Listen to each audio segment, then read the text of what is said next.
Here's how Beyond the Spider-Verse can be a perfect movie. First of all, this movie needs to start with a comic book style introduction for Miguel O'Hara because we've gotten it for pretty much every other main Spider-Man character but him. Especially since the last movie started with Gwen's intro, I think this would be the perfect beginning of Beyond the Spider-Verse, and plus there's a lot about this dude's backstory I feel like we haven't got to see yet. Speaking of Gwen, I think it's very important that they don't kill her off in this next one. Now, I don't think they're going to do that, but if they did, it would just feel way too cheap. And I know everything always goes bad when she gets with Spider-Man in the comics and previous movies, and they even talk about that in the last film. I feel like the entire theme of these movies is breaking away from the canon, so I really hope they just let Gwen Stacy stay alive and have them get together in the end. However, it can't all be sunshine and rainbows in this movie. I do think one of Miles' parents is gonna have to die. Now, obviously the movies are kind of building up to the fact that Miles' dad is gonna die because we saw that Spot's gonna be going after him in just a couple of days. But I think this is actually kind of a bait and switch, and what they're actually gonna do is have Rio, who is his mom, die. She does also die in the comics too, which is another reason I think this is likely to happen, which would be an absolutely devastating moment in the movie, but I think it would work really well. Or if they don't want to kill off both of Miles' parents, because that's kind of overdone with Spider-Man stories, I think they could do a Peter B. Parker sacrifice to save Miles, because this would be just as, if not more, effective than either of Miles' parents dying, I feel like. And obviously these two have such a strong relationship and bond they've built through the first two movies. I feel like if Peter B. Parker has a huge sacrifice to not only save just Miles, maybe Gwen and the rest of her band that she assembled at the end of the last movie too, it could be a truly great moment in the movie. Speaking of Gwen and her band though, another thing I don't want to happen in this movie is to have Miles immediately forgive them all. Like, he should still be pissed off and feel like he's been betrayed for like the first half of this movie at least. And maybe it's just me, but I would love to get like a Miles versus Gwen fight in the beginning of this movie. It could be so cool. Another thing I kind of like to see is the Sinister Six. Now, I know this movie's already jam-packed with characters and Spot's gonna be the main villain, but we know Miles is in Earth 42 and this is a universe that has no Spider-Man, and through things like the buildings in the back, like you can see above me, they alluded to all the different members of the Sinister Six, so we know they're around in this universe.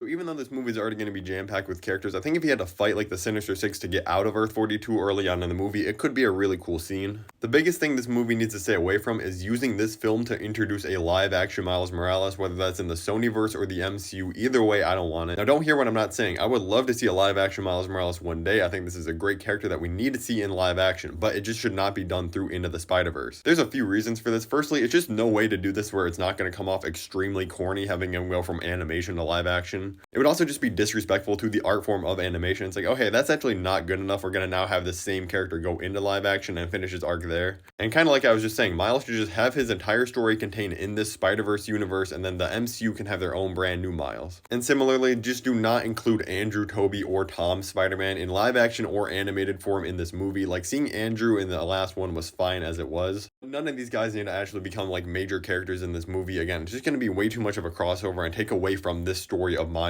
Another thing I really want them to do is bring Metro Boomin back to make another original soundtrack album. He absolutely cooked with the first one. Like, not only does it fit into the movie perfectly, it was also just a great album on its own. Like, I still listen to it regularly. It was just full of bangers. The only reason I think this might not happen is because he's been going absolutely wild on Twitter for this whole Kendrick versus Drake beef. Maybe Sony wouldn't bring him back for that, but that would be a pretty petty reason not to. I know a lot of people are going to disagree with this one, but I also think this movie should be the last of the Spider-Verse trilogy. Like, just solidify yourself as one of the greatest trilogies of all time. Don't be one of those franchises that just keeps going and milking this dry until nobody cares about it anymore. And plus, we already know they're doing a spin-off that's a Spider-Woman movie that's going to be focusing on Gwen Stacy, Silk, and Jessica Drew, which I'm fine with doing different spin-offs to revisit these characters, but I think this main trilogy should just come to an end with this film. Let me know in the comments what you want them to put in Beyond the Spider-Verse to make it a perfect movie for you. Make sure to hit that like and subscribe button and click above to watch another video on my channel.